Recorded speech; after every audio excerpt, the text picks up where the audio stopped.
नमस्कार मित्रों, Radha Krishna IAS classes में आपका हार्दिक स्वागत है।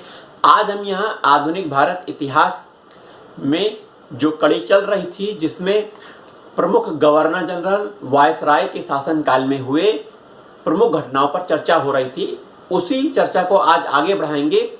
आज के प्रथम व्यक्ति हैं लॉर्ड विलियम बेंटिक। 1828 से 1835 तक इनका कार्यकाल रहता है। किसका? लॉर्ड विलियम बेंटिक का। लॉर्ड विलियम बेंटिक के शासनकाल के प्रथम प्रमुख घटना क्या है? ठगी का दमन किया गया। ठगी का दमन किसके नेतृत्व में किया गया? Colonel Sleeman. ठगी का दमन 1829 ईस्वी से 1835 ईस्वी तक कर्नल स्लीमैन, ये नाम लिख लीजिएगा। कर्नल स्लीमैन के नेतृत्व में ठगी का दमन कर दिया गया। वहीं सती प्रथा का अंत कर दिया गया। सती प्रथा का अंत 1929 ईस्वी में जो कानून बना था, उसका 17वां अधिनियम। कौन सा? 17वें अधिनियम के तहत सती प्रथा को भारत से गैर कानूनी घोषित कर दिया गया। इस कृत्य को करने पर व्यक्ति को सजा दी जाती थी, जो सती प्रथा के लिए प्रोत्साहित करता था या फिर सती प्रथा को की प्रेरणा देता था, उसके लिए यह गैर कानूनी हो गया। उसकी सजा का प्रावधान कर दिया गया। तो सती प्रथा का अंत 1929 ईस्वी में किया गया और जो अधिनियम था वो 17वां अधिनियम था। वहीं 1813 का एक चार्टर्ड एक्ट आया था, जिसमें ईस्ट इंडिया कंपनी के व्यापार को खत्म कर दिया गया था। किसको छोड़कर? चीनी चाय और चीन के साथ व्यापार तो ईस्ट इंडिया कर पाएगी, परंतु और इन तीनों को छोड़कर सभी के साथ व्यापार ईस्ट इंडिया का खत्म कर दिया था 1813 के अधिनियम से। 3 चीज छोड़े गए थे। वही अब वो जो 3 चीज छोड़े गए हैं, चीनी, चाय और चीन, इनके साथ भी व्यापार अब ईस्ट इंडिया कंपनी नहीं कर पाएगी 1833 के चार्टर एक्ट के द्वारा। 1833 का जो चार्टर एक्ट है, उसके तहत चीनी 3 बार चीनी, दूसरा चाय और चीन, इसके साथ जो व्यापार है वह ईस्ट इंडिया कंपनी अब नहीं कर पाएगी। ईस्ट इंडिया कंपनी के व्यापार पर रोक लगा दी गई इन तीनों चीज पर। पहले ईस्ट इंडिया कंपनी के व्यापार पर रोक लगा दी गई थी, वहीं इन 3 चीजों पर छूट थी 1813 के चार्टर एक्ट के द्वारा। अब 1833 के चार्टर एक्ट के द्वारा यह भी ईस्ट इंडिया कंपनी इनके साथ भी व्यापार नहीं कर पाएगी। यह मुख्य बात हुई। वहीं 1834 ईस्वी में आगरा का गठन किया गया। आगरा प्रांत का गठन। वहीं 1834 ईस्वी में क्या हुआ था? मंडलायुक्त पद का सृजन किया गया। मंडलायुक्त पद का सृजन हुआ। यह बहुत इंपॉर्टेंट बात है। वहीं राजा Ram Mohan Roy Lord William Bentinck के शासनकाल के समय विदेश गए थे, इंग्लैंड गए थे 1830 ईस्वी में, और 1833 ईस्वी में इंग्लैंड के ब्रिस्टल में इनकी मृत्यु हो जाती है। किसकी? राजा राम मोहन राय की। 1830 ईस्वी में यह इंग्लैंड जाते हैं। तो 1830 में राजा राम मोहन राय जाते हैं, कहां जाते हैं? इंग्लैंड जाते हैं, और इनकी मृत्यु हो जाती है 1833 ईस्वी में ब्रिस्टल। तो ये बातें हो गई लॉर्ड विलियम बेंटिक की। अब अगला आकलैंड। लॉर्ड विलियम बेंटिक के बाद आकलैंड आते हैं, और आकलैंड से पहले मेटकॉफ आते हैं। मेटकॉफ के बारे में कहा जाता है कि वह भारतीय प्रेस के मुक्तिदाता कहे जाते हैं। कौन? Sir Charles Metcalfe. Sir Charles Metcalfe, इन्हें भारतीय प्रेस का मुक्तिदाता कहा जाता है। सर चार्ल्स मेटकॉफ को भारतीय प्रेस का मुक्तिदाता कहा जाता है। अब ऑकलैंड के बारे में पढ़ लेते हैं। लॉर्ड ऑकलैंड, लॉर्ड ऑकलैंड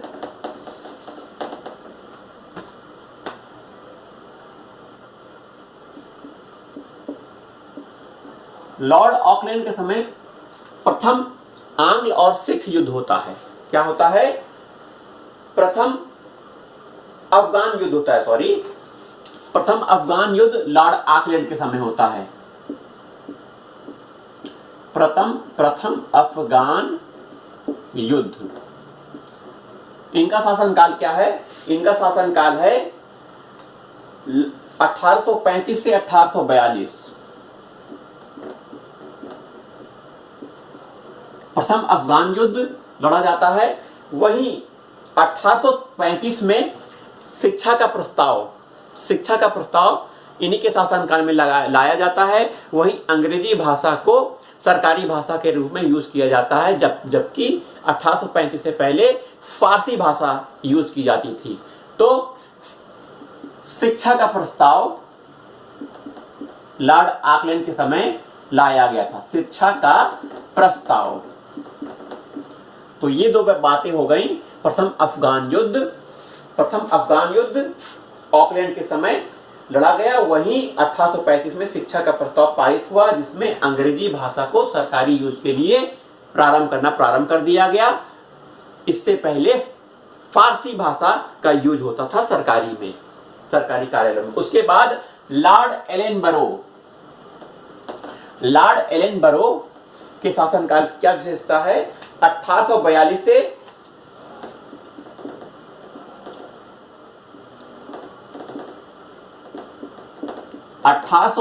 से 1844 ईस्वी तक एलन बरो का शासनकाल रहता है। इनके शासनकाल में प्रथम अफगान युद्ध पर रोक लग गई। वहीं 1843 में सिंध का विलय हो गया। सबसे इंपॉर्टेंट बात, सिंध का विलय हो गया और अफगान युद्ध रुक गया। यह बातें लॉर्ड एलन बरो के शासनकाल की है। लॉर्ड एलन बरो के बाद आते हैं लॉर्ड हार्डिंग प्रथम।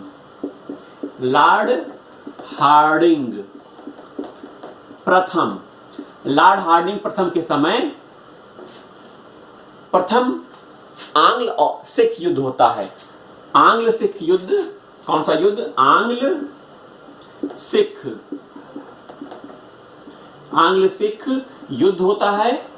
वहीं लाहौर की संधि होती है। लाहौर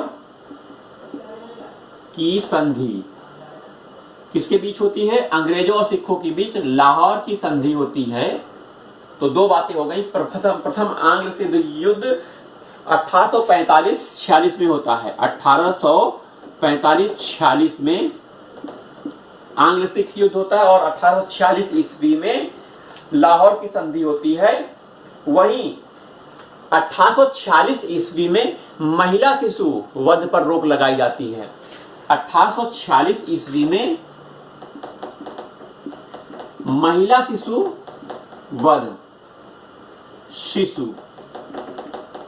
वध पर रोक। जो कन्या का जन्म होता था उनकी हत्या कर दी जाती थी। तो लॉर्ड हार्डिंग प्रथम के शासनकाल में 1846 ईस्वी में महिला शिशु वध पर रोक लगा दी गई। इसे गैर कानूनी घोषित कर दिया गया है। बहुत अच्छा काम हुआ था यह। उसके साथ गौड़ जनजाति जो है, गौड़ जनजातियों में मानव बलि पर रोक प्रचलित थी। तो गौड़ जनजातियों में मानव बलि पर रोक लगा दी गई लॉर्ड हार्डिंग प्रथम के समय। तो दो इंपॉर्टेंट बातें, महिला शिशु वध पर रोक और गौड़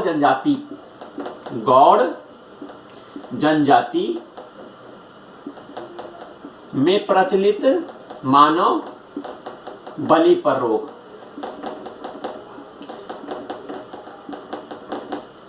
लग गई। बहुत इंपॉर्टेंट बात है। यह सामाजिक सुधार संबंधी बहुत इंपॉर्टेंट लॉर्ड हार्डिंग प्रथम कहे जाते हैं। वहीं 1844 ईस्वी में लॉटरी पर भी रोक लगा दी गई। 1844 ईस्वी में लॉटरी पर, सट्टे पर भी रोक लगा दी गई।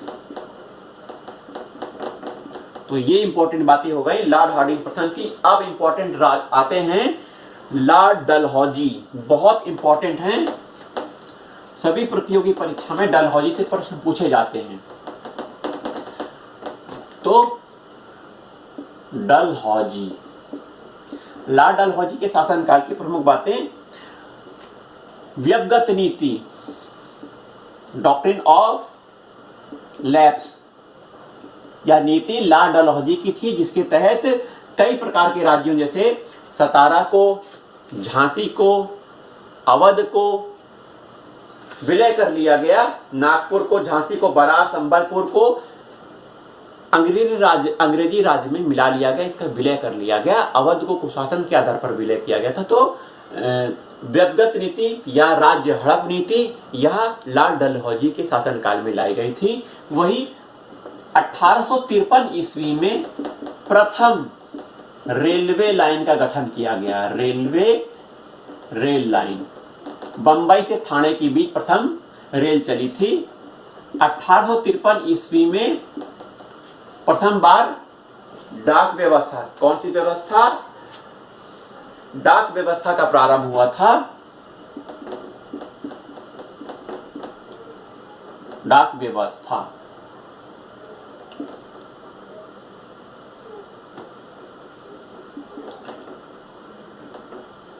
तो डाक व्यवस्था का प्रारंभ 1853 में हुआ था। वहीं इन्हीं के शासन काल में टेलीग्राफ का भी प्रारंभ हुआ था। कलकत्ता से आगरा के बीच में टेलीग्राफ का प्रारंभ कहां हुआ था? कलकत्ता से, लिख लीजिए, कलकत्ता से आगरा के बीच में टेलीग्राफ का प्रारंभ हुआ था। यह प्रश्न पूछा नहीं गया है, यह पूछा जा सकता है। मुंबई से थाने के बीच रेलवे लाइन बनी थी। वहीं पीडब्ल्यूडी के जनक कहे जाते हैं, लोक निर्माण विभाग, पीडब्ल्यूडी के जनक डलहौजी कहे जाते हैं। सार्वजनिक निर्माण विभाग कहा जाता है पीडब्ल्यूडी, जो कि निर्माण कार्य करता है, इसके जनक लॉर्ड डलहौजी कहे जाते हैं। वहीं अन्य बातें क्या हैं? 1856 ईस्वी में विधवा पुनर्विवाह अधिनियम बना था। यह बना डलहौजी के शासनकाल में, वो लेकिन पास हुआ था कैनिंग के शासनकाल में। तो विधवा पुनर्विवाह अधिनियम किसके शासनकाल में बना? यह 56 में प्रस्तुत हुआ था, लॉर्ड डलहौजी के शासनकाल में, पास हुआ था कैनिंग के शासनकाल में। तो ये बातें हैं विधवा पुनर्विवाह की। वहीं 1854 ईस्वी में शिक्षा के विकास हेतु वुड डिस्पैच आया। वुड डिस्पैच क्या है? शिक्षा का मैग्ना कार्टा कहा जाता है। इसी वुड डिस्पैच के सिफारिश के आधार पर कलकत्ता, मद्रास और बंबई में 3 विश्वविद्यालय बने थे, जो कि लंदन विश्वविद्यालय के तर्ज पर बनाए गए थे। तो 3 विश्वविद्यालय वुड डिस्पैच के तहत बनाए गए थे। तो यह बातें वुड डिस्पैच किसके शासनकाल की हैं? लॉर्ड डलहौजी के शासनकाल की हैं। अन्य बातें क्या हैं? द्वितीय आंग्ल सिख युद्ध, पहला आंग्ल सिख युद्ध आपने देख चुके हैं। द्वितीय आंग्ल सिख युद्ध हुआ था। द्वितीय अंग्रेज आंग्ल सिख युद्ध 1849 में हुआ था। 1849 में द्वितीय आंग्ल सिख युद्ध होता है। वही पंजाब का विलय हो जाता है। पंजाब का विलय हो जाता है। अगर प्रश्न पूछा गया पंजाब का विलय किस सन हुआ? 1849 ईस्वी में पंजाब का विलय हो जाता है। पंजाब का विलय। वहीं 1853 ईस्वी में वर्मा का भी विलय हो जाता है। वर्मा का विलय सन देख लीजिए, 1853 में वर्मा का विलय होता है। किसका विलय होता है? वर्मा का विलय। सॉरी, 1852 ईस्वी में वर्मा का विलय होता है। यानदबू की संधि होने के बाद वर्मा का विलय 1852 ईस्वी में कर दिया जाता है। चलिए अगले बहुत इंपॉर्टेंट हैं लॉर्ड कैनिंग के शासनकाल की बात करेंगे। 1857 की क्रांति लॉर्ड कैनिंग के शासनकाल में ही हुई थी। कैनिंग महोदय पर चर्चा करने जा रहे हैं। लॉर्ड कैनिंग 1856 ईस्वी से 1862 ईस्वी तक का इनका शासनकाल रहता है। इनके शासनकाल की प्रथम घटना 3 विश्वविद्यालय इनके शासनकाल में बनते हैं, जो कि वुड डिस्पैच एक्ट के तहत बनने की सिफारिश की गई थी।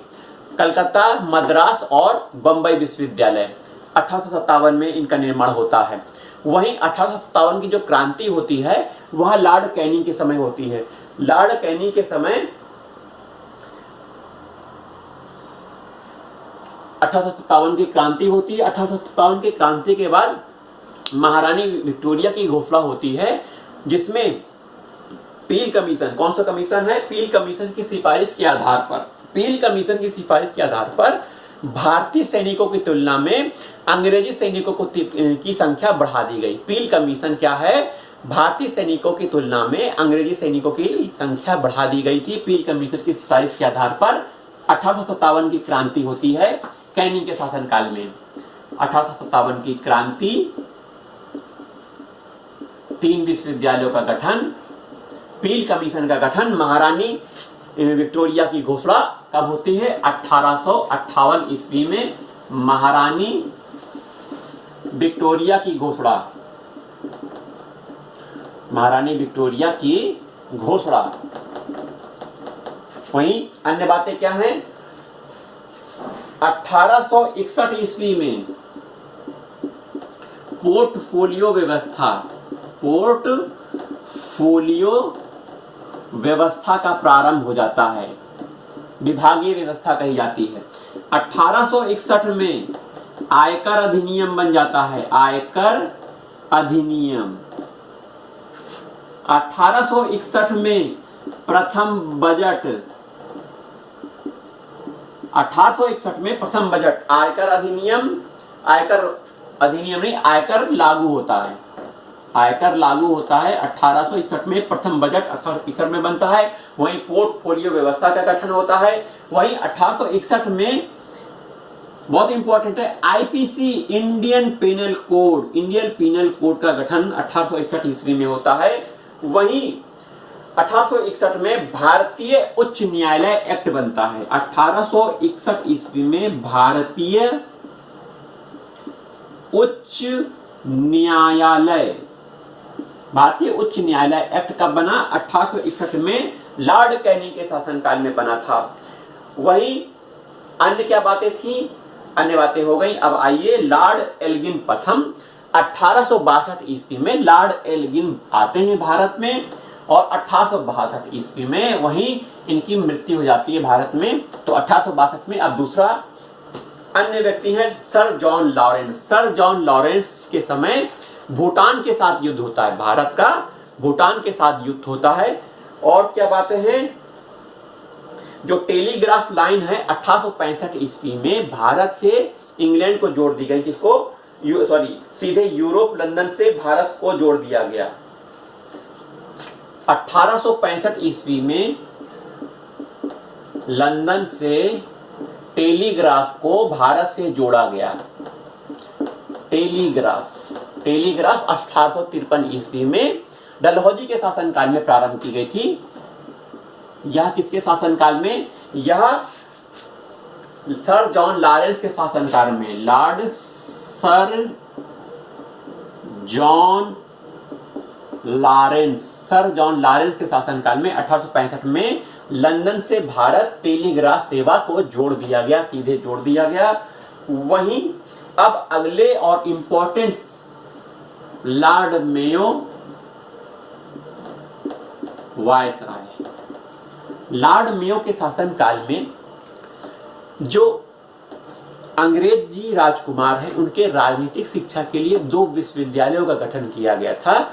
एक विश्वविद्यालय काठियावाड़ में, एक विश्वविद्यालय अजमेर में बनाया गया था। क्या था यह विश्वविद्यालय? भारतीय राजकुमारों की शिक्षा के लिए, भारतीय राजकुमारों की राजनीतिक शिक्षा के लिए 2 विश्वविद्यालय बने थे।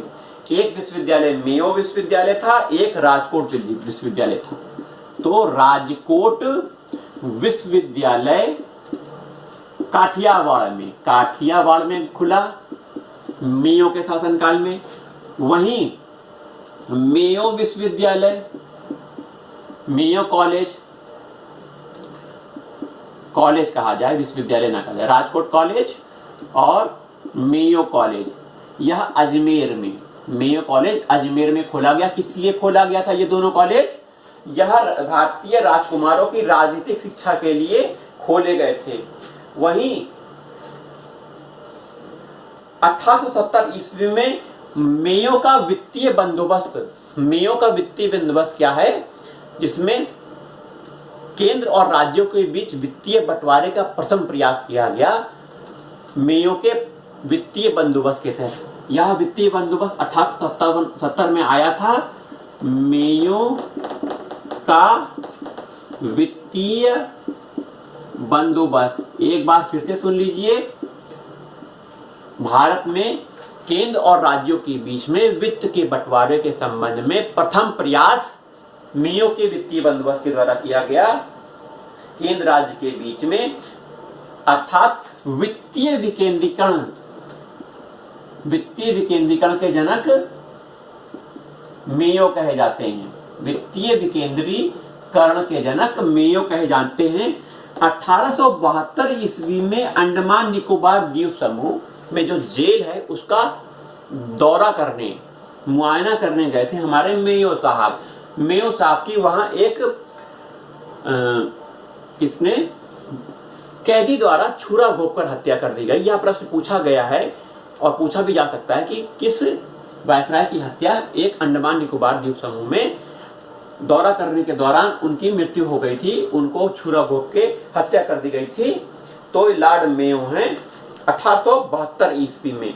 वहीं 1870 ईस्वी में CSO, सेंट्रल स्टैटिस्टिकल ऑर्गेनाइजेशन, केंद्रीय सांख्यिकीय संगठन, केंद्रीय सांख्यिकीय संगठन का गठन 1870 ईस्वी में मेयो के कार्यकाल में हुआ था, लॉर्ड मेयो के कार्यकाल में हुआ था। इनका कार्यकाल है 1869 से 1872 का।